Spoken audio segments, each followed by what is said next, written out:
Tourists may come to Saipan, the capital of the Northern Mariana Islands, for its Pacific island beauty, but not this mother.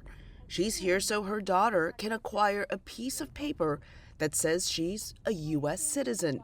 The mother has overstayed the 14 days she's allowed to be in this U.S. territory. She only uses her surname, Ye, to protect her identity. Whether it's the education system or the everyday environment within China, there's too much pressure. Even I want to escape. I don't want to be there. Ye arrived in Saipan in September, entering under a 14-day visa waiver program for Chinese citizens implemented in 2019.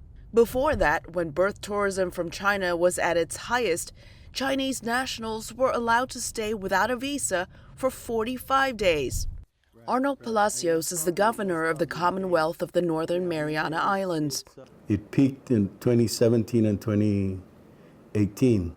With more than 500 babies born to Chinese mothers in each of those years, Palacios says those births surpassed the number born to Saipan women.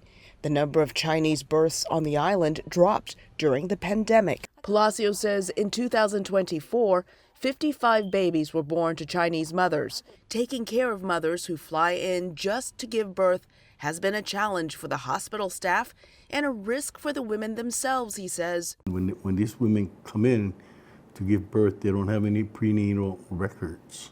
So, they have no idea really whether it's a high-risk birth or what. Since 2009, government records show about 3,300 babies have been born here to Chinese mothers.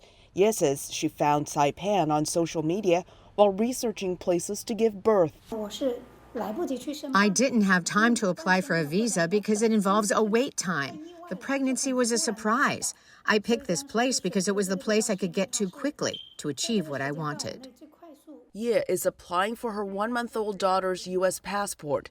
She's also paying more to have it ready within 3 weeks. I'm afraid the policy will be impacted now that Trump is president, so I paid extra to get the passport quicker. Conservatives in the U.S. have argued that birthright citizenship encourages illegal immigration and is being exploited.